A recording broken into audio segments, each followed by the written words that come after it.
Hello friends, welcome in Shorthand House YouTube channel. This dictation is from Kilash Chandra volume 1st, exercise 2nd, speed 80 word per minute. Start.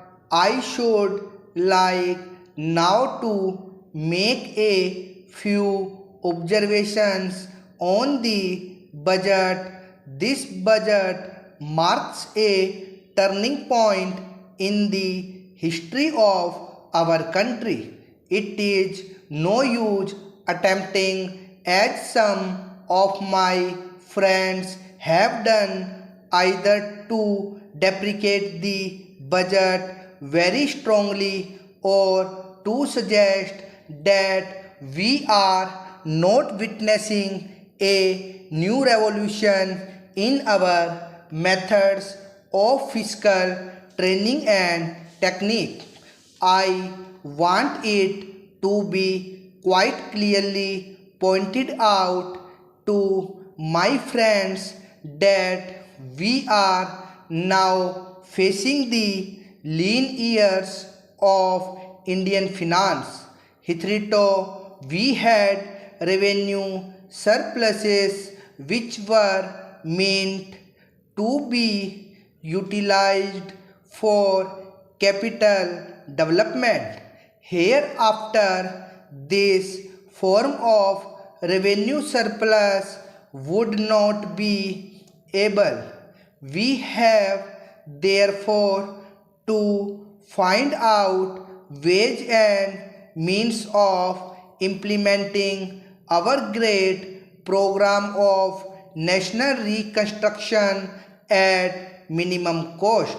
My point is that the deficit on revenue account would be of the order of about rupees 19 to 20 crores. Here, let me point out that I do not agree with those of my friends in the finance department who have attempted to suggest that rupees 9 to 18 crores which are obtained from Pakistan should be put to the revenue side of the budget.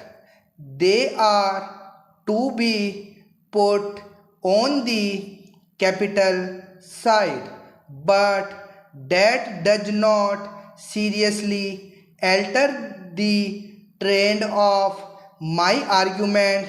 What I am suggesting is that we would have to be prepared for a deficit of a much higher order even on the revenue side.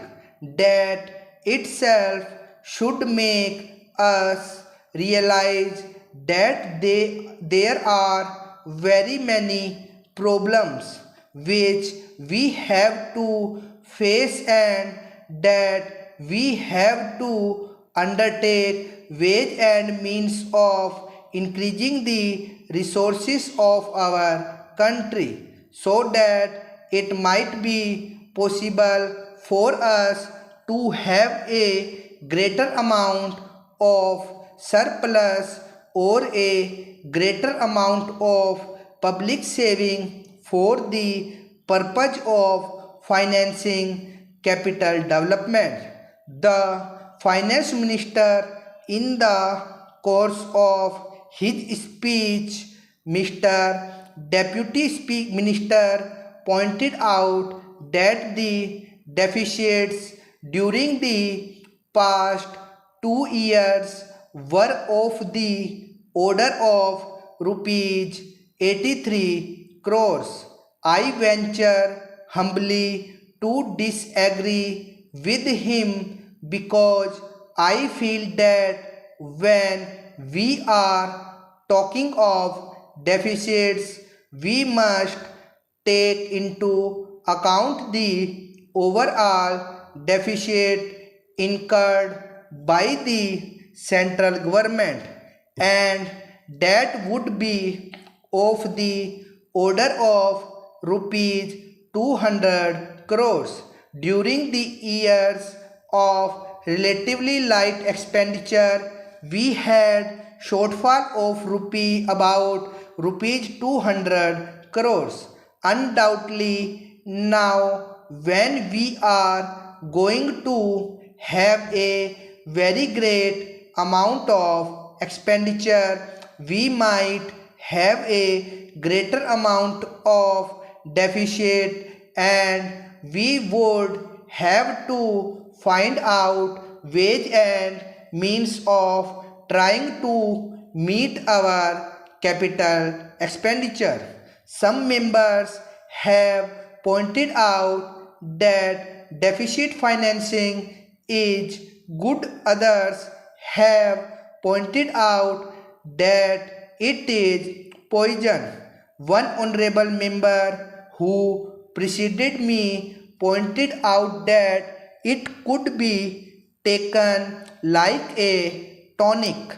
Now, I am not willing to enter into the merits of deficits financing or demerits of deficit financing in an academic spirit. The time has now come when we should face realities. I do not suggest that we have to indulge in deficit financing, because without indulging in deficit financing, it would not be possible for us to indulge in capital expenditure on such a large scale.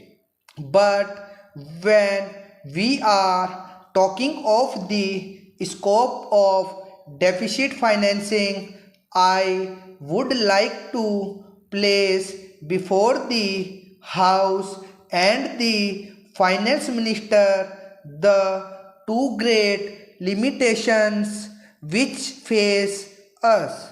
The first limitation that faces us is that concerning the internal price level.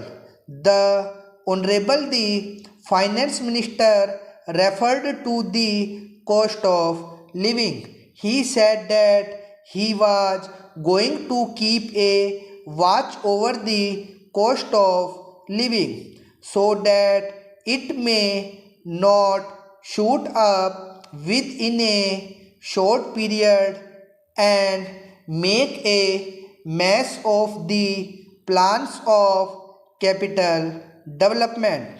But there is another limitation which has also to be borne in mind, a limitation which has not received as much notice as it should have done in all the discussions that have taken place on deficit financing.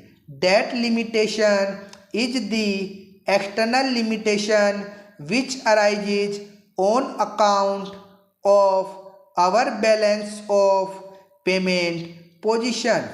I think this is as important, Mr. Deputy Speaker, as the internal price level, and I should like to elaborate that particular point a bit more, because I feel that a time will shortly arrive when we might have either to reconsider our policy or might even have to leave the Sterling Club, of which we are a member. The second serious limitation is as serious as the first. What would be the consequences of deficits financing on our balance of payments? The Finance Minister, in his budget speech, points out that so far as the balance of payments position is concerned. They have now, whether it is by accident or design, a favorable balance, and they have contributed about rupees 63 crores to the dollar pool during the past 6 months. But the moment we indulge in deficit financing, we have to be prepared for worsening of our balance of payments. Stop. Dictation का बार बार अभ्यास करें तथा इसे transcribe जरूर करें। धन्यवाद।